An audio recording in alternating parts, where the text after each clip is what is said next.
Ladies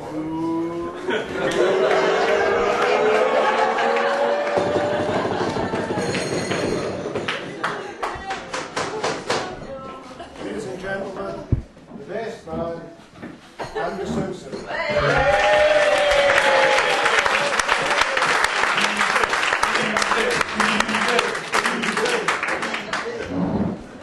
Oh, how did you follow that, eh? Badly. We'll soon find out. Ladies and gentlemen, before I begin with the grounds for divorce, sorry Dave, I mean the best man to speak. I'd like to say thank you on behalf of us all to Sarah's mum and dad, to Dave's mum and dad, and last but not least, the bride and groom, to Sarah and David for inviting us to share what I hope you'll all agree has been an absolutely fantastic day. Thank you very much.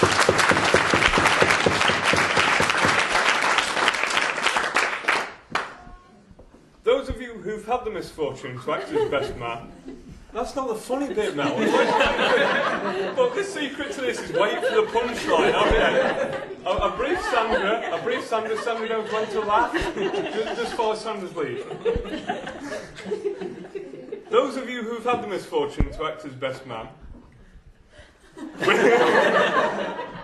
will no doubt sympathise with the difficulties of the job I'm now faced with.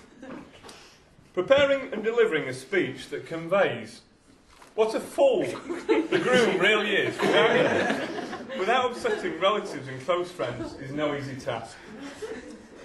There are some things that just can't be described in words. Oh no.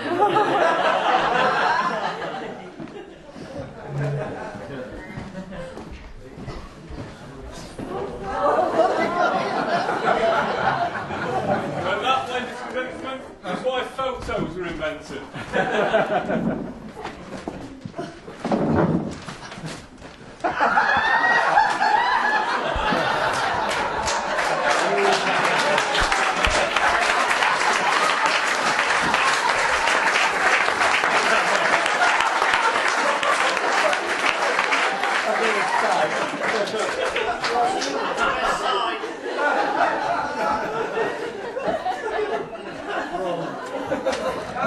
Do you recognise him? Tuesday forward. 18 months ago, when Dave asked me to be best man, he kindly bought me a book explaining my duties. Dave, I have a confession. I lost the book. I'm therefore somewhat concerned that I may commit one or two schoolboy errors, but I hope you'll all be kind enough to forgive me should that happen. In order to address...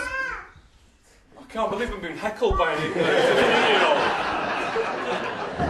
And she's got funnier material than I have.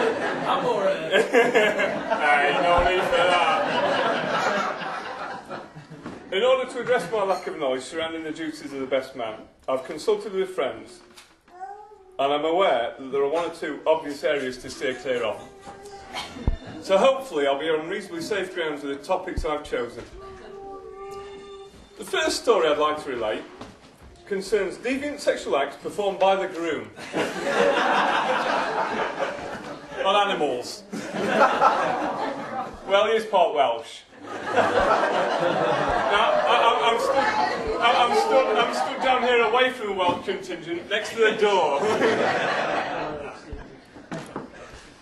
As I mentioned previously, the best man's speech is traditionally an opportunity for a close friend to enlighten the wedding guests on the more colourful aspects of the groom's character.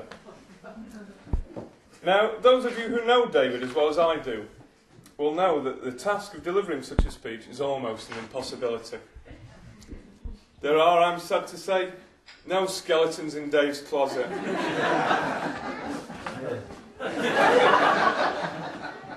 David, like his namesake, is a saint. And I use the word advisedly. For those of you not familiar with the prerequisites of becoming canonised, I will now enlighten you. Qualification to sainthood requires a respective candidate to perform 3 separate miracles. In this respect, I would like to offer the following in evidence. Miracle number 1. David, prior to finding Sarah, had a number of girlfriends.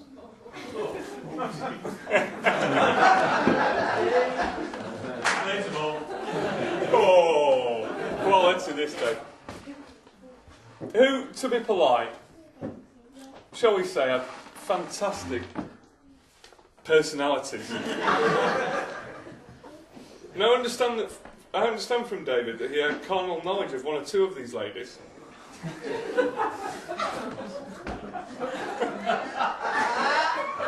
Go on, Sim. I see I've got one or two people that... Yeah, I've got your attention now, haven't I?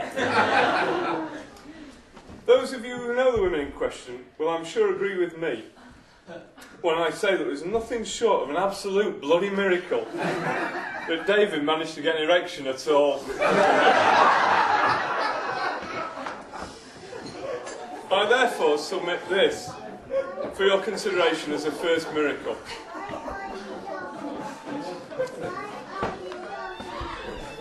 Miracle number 2. This miracle is in 3 parts. Firstly, I've been witness on no less than 3 separate occasions to David turning large quantities of money into even larger quantities of whiskey. Secondly, David has proceeded to drink the whiskey as though it were water. Finally, David has managed to walk on this water. Now, I know that's a slightly tenuous joke, but like I say, I lost the book with the gags in. Miracle number 3. In explaining miracle number 3, I'd like to relate a story from a few years ago. This story begins at a friend's wedding who, in the interest of privacy, will remain unnamed. Stephen Sean Groves of Funny Old Avenue, Malvern, Worcester, were preparing to get married. David, myself and another friend of ours, John, were acting as ushers, and so thought it would be sensible to arrive the afternoon before the day of the wedding. As you're already aware, I'm not entirely au fait with wedding etiquette.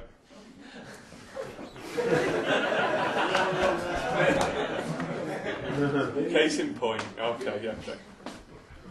The 3 of us therefore decided to kill some time by playing a round of golf at a local club, well, local being around 40 miles away. At this point, we were unaware that our presence in our capacity as ushers was required at a rehearsal that evening. The people in attendance know exactly where this is going. We arrived back at the hotel some considerable time after rehearsal, and as is the way with such minor misdemeanours, news of the errant ushers had spread quickly. Oblivious to the situation, we entered into the hotel bar to meet with the other guests for what we thought would be a relaxing and enjoyable evening of pre-wedding fun. The reception we received on our arrival was, to say the least, somewhat unexpected. To be blunt, no one, including Sarah, was talking to us. Now, I'd like to tell you we faced the situation manfully and with great humility. Unfortunately, I cannot. The only friend we had in the room was the barman.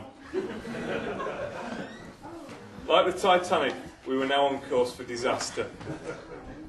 David set about performing miracle number 2 with considerable vigour. About 7 hours later, and defeated by the hotel's vast whisky resource, he retired to his room. Now, I apologise in advance for those of you with a squeamish disposition, but unfortunately, this is where the story starts to get messy. Have you seen the view, Sarah? Lovely evening outside, Sim. I know, yeah. As some of you may know, David is blighted with dodgy bowels.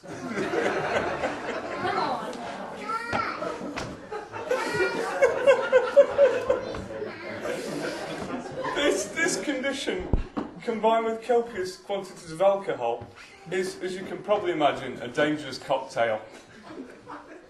An hour or so after David had left the bar, Sarah climbed into bed beside him. Ladies and gentlemen, the ship hit the iceberg. The doomsday scenario happened. David lost control of his bodily functions. I'd like to tell you that the air in the room turned blue, but it was more a case of the sheets turning brown. Those of you who've seen Trainspotting will know what I mean. What followed is best left untold. But since we've come this far, I feel like it would be somehow rude of me not to finish. David tried to atone for his mistake. Worse to ever drink, Dave embarked on a clean-up campaign. This was Dave's second mistake of the evening. Or maybe his sixth, depending on when you started counting. Rather than improve things, he only succeeded in making matters worse. He caused what I believe the Americans would term substantial collateral damage.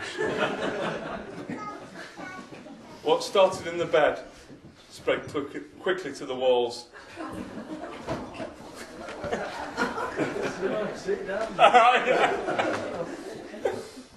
Then the curtains, and finally the ceiling.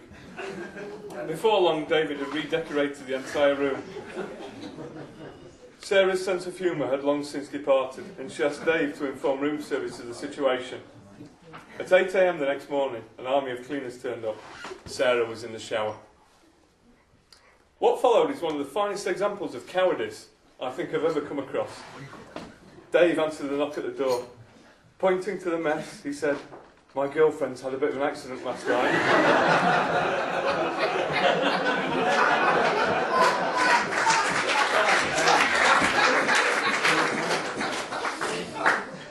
She's in the shower and is a bit embarrassed.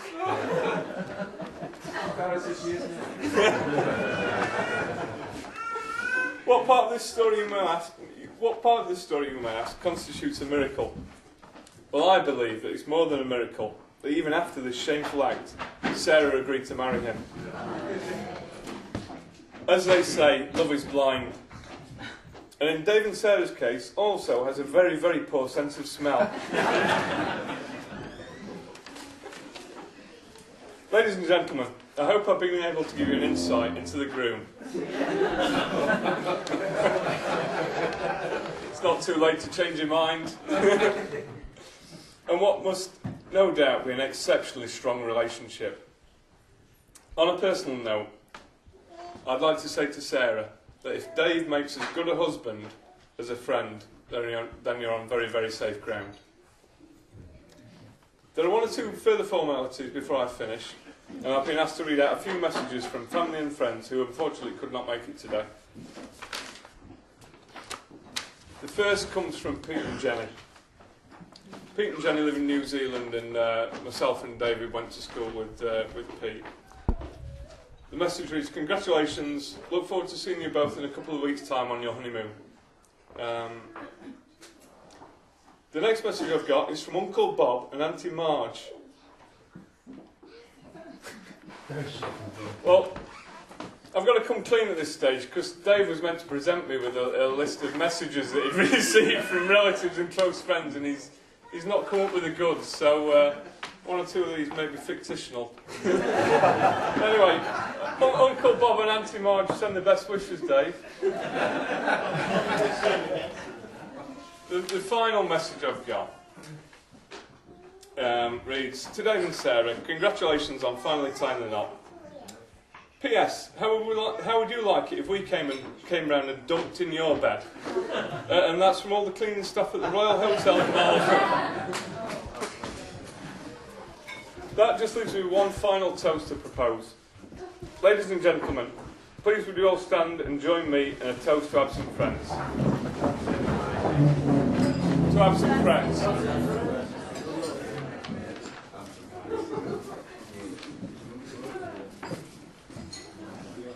Do you ever get a feeling you're upset?